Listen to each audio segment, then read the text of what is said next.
වෙලාව හරියටම රෑ 2:00 විතර වෙලා මේ 2:00යි.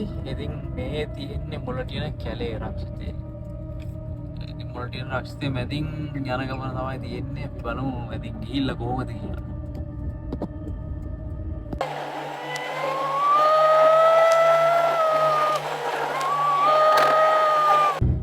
එක තැනක මේ කියනවා මනුස්සයෙක් නගිනවලු බයික් එකකට. මනුස්සයා රජුරු බණ්ඩාර දේවාලය ගාවින් බහිනවලු. එන මේ කැලේ මැදදී තමයි යා බයික් එකට අත දානවා කියන්නේ. බයික් එකට අත දාලා ඉතින් බයික් එක නගිනවා හෙල්මට් එකකුත් නැතුව. ඉතින් මේ ඊට පස්සේ යා අර රජුරු බණ්ඩාර දේවාලය ගාව එතන බහිනවලු. ඉන්නවට කීප දෙනෙක්ම කිව්වා. ඉතින් ඒක කීප දෙනෙක්ම කියන්නත් මොනවාරි හේතුවක් තියෙන්නේ නැති කියලා මම විශ්වාස කරනවා. හොල්මන් ගැන කියන්න ඉතින් මම දන්නේ නැහැ. මම දැකලා නැහැ.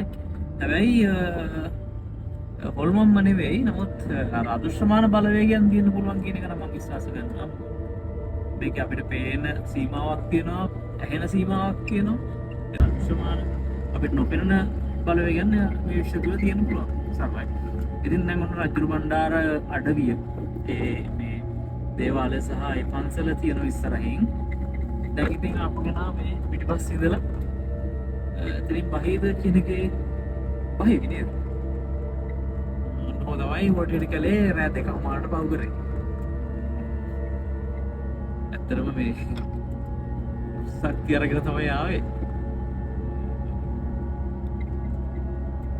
ඔන්න රජුරු බණ්ඩාර දේවාලය. ඒකත් තමයි.